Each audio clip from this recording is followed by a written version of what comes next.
Hi guys, my second recipe from this month's BBC Good Food magazine is this beautiful chicken broth with bread and wild garlic, as it is so delicious, rich and hearty but still really light, but it all hangs on really good quality stock, so you can buy it if you know where to find a good one, otherwise just follow the recipe here.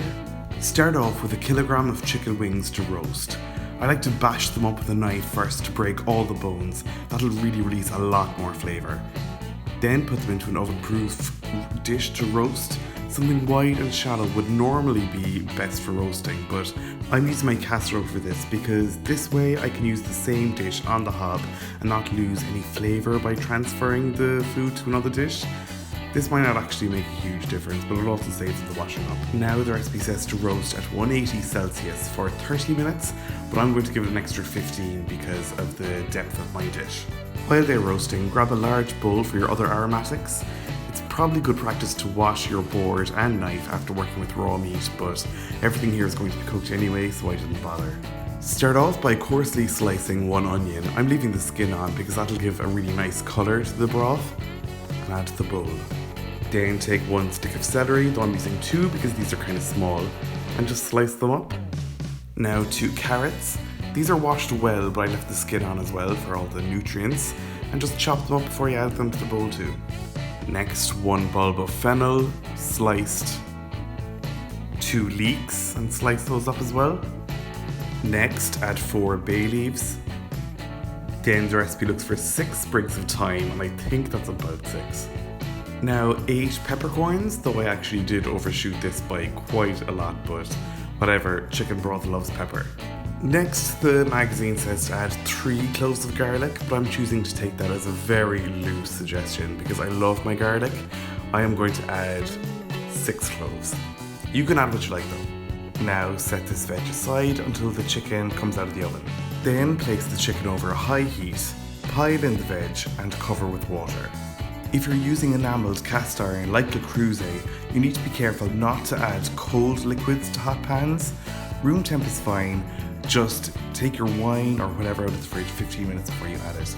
Here I added a little boiling water to the jug before filling it up with water from the tap. That was about 2 litres for me. Then without spilling any, give it a gentle stir before you let it come to the boil. Then clamp the lid on, turn the heat down to a medium low so it'll simmer for 2 hours.